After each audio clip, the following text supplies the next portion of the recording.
senin elini öpeyim.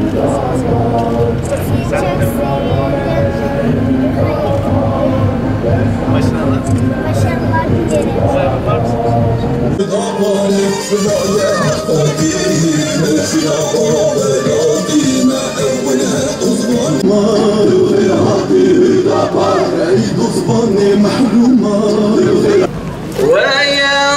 وَيَنْصُرَكَ اللّٰهُ نَصْرًا عَزِيزًا.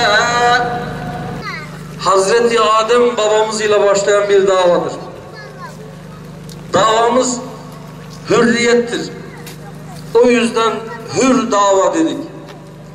Davamız insanları hür kılmaktır. Ve diyoruz ki hür olmak ancak Allah'a, sadece Allah'a kul olmakla mümkündür.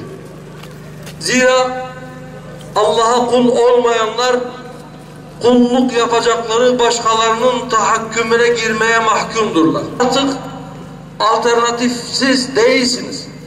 Artık sahipsiz değilsiniz. Artık hür dava var. Size hizmet etmek için gün sayıyorlar. Allah'ın izniyle 13 gün sonra bu hizmeti vermeye başlayacaklar. Partilerden bazıları inancı, bazıları kimliği, bazıları hizmeti ön plana çıkardılar. Bunların tek tek ele alınması bir eksikliktir.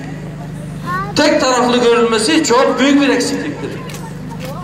Hizmet diyenler toplumun manevi çöküşüne seyirci kaldılar. İşte daha 2 gün önce hükümetin eski bakanlarından bir tanesi, şimdi bir büyükşehirin belediye başkan adayı, diyor ki biz geldiğimizde Tekirdağ'da 2 tane rakı fabrikası vardı, şimdi 18 tane var. Rakı fabrikasıyla övünüyorlar. Kimliğimizin siyasetini yaptıklarını söyleyenler bir de şunu söylüyorlar. Diyorlar ki sizin inancınız, sizin dininiz sizin köleleşmenize sebebiyet verdi. Sizin din kardeşleriniz dini kullanarak size haksızlık yaptı. Öyleyse kendi haklarınıza kavuşmak için din ile, inanç ile aranıza mesafe koymanız gerekir. Peki bu doğru bir tespit mi? Ben sizinle aynı inancı paylaşıyorum diyen bir insan bu inancı kullanarak eğer size haksızlık etmiş ise bu inancınızın, yani İslam'ın kusuru değildir, haşa. Olamaz böyle bir şey.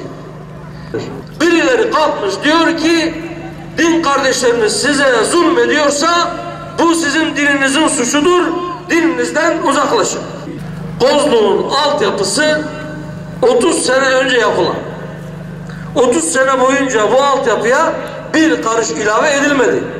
Yukarıya makyaj yapmışlar. Kilitli parke taşlarını döşemişler. Ama alttan altyapı yok. Allah ıslah etsin. Sizin hizmetiniz için harcanması gereken, bunun için gönderilen paralar başka yerlere gidiyor. Nereye gidiyor? Toplumu ifsad etme projelerine gidiyor. Allah'ın izniyle hür kadrolar geldiğinde size hizmet için gönderilen paralar size hizmete kullanılacak. Bugün de sadece yerel seçimleri değil, aynı zamanda geleceğimizi de tayin edeceğiz. Ama şunlara dikkat etmemiz lazım. Seçeceğimiz bu insanın ehliyetli, liyakatlı, halkın malını bir yetim malı gibi koruyacak, emin ellerde hırsızlık yapmayacak, yalan söylemeyecek, sizlere ihanet etmeyecek, belediyenin mallarını partizancılık ve yandaşlarına peşkeş çekmeyecek bir belediye başkanlığı istiyorsanız oylarınızı Hüdapar'da birleştirmeniz gerekmektedir. Hizmet bir lütuf değil, sizin hakkınızdır.